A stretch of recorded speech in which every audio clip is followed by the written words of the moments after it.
Hi everyone, this is Alyssa.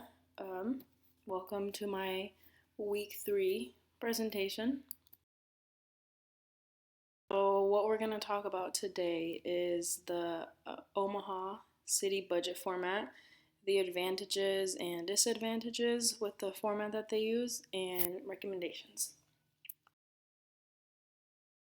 The budget that they use in their city budget is a line budget, mostly a line budget with a mixture of performance budget, but because it has class codes for one, and it is by department, and it has um, stats from the year before and the current year and then the future year as well. And it's also mixed with performance based because it has a mission statement, goals, objectives, and how they're going to reach them.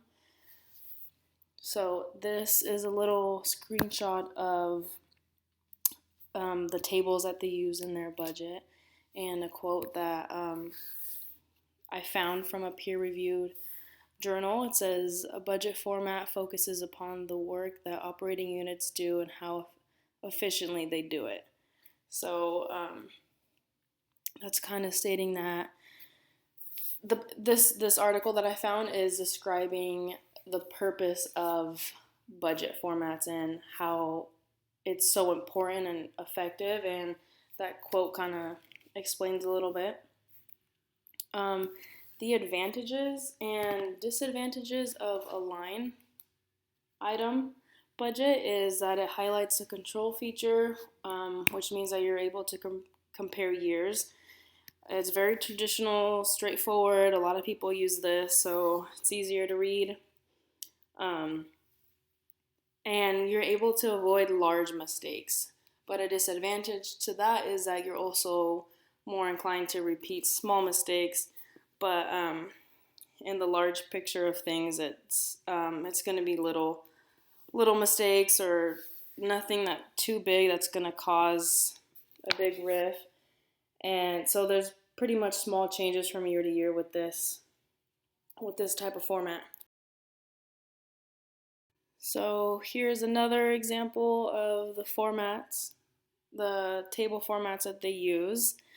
And another quote, this article I found that stated that it's traditional for that line item is traditional for a reason. And because it's so this quote says, "Over the last century, the traditional annual budget has been condemned as mindless. Yet despite these faults, the traditional budget reigns supreme virtually everywhere." So he kind of just goes on to say that government doesn't really like to change. So this is why this format continues to work and is everywhere. Um, I mentioned that it is a mixture of performance budget too, and I took a little screenshot of an example of that. I see that by department it has a mission statement, um, goals and objectives, and performance budgets. The advantage to this, it's very input output. It helps anticipate future needs, and it cuts unnecessary spending. And one disadvantage is that it's not really flexible because once all the inputs and outputs have been set, it's really hard to change. And another dilemma with this is that there's a lot of disagreement on where the money should go. So that causes a lot of problems in itself. Um, and so I was able, after I read the city budget, I was able to, kind of gather what kind of format it was based on the lecture, this week's lecture, and the readings. I was able to pay attention to the presentations and the readings, then go back to my city budget and be like, oh, okay, this is a line item because it has a class code, for example. So that is how I was able to come to that conclusion.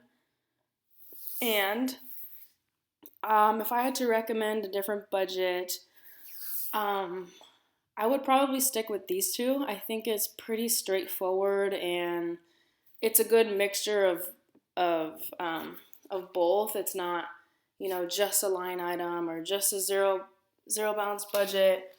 Um, so I like how it incorporates two different formats, and I think they just work really well together. These two formats.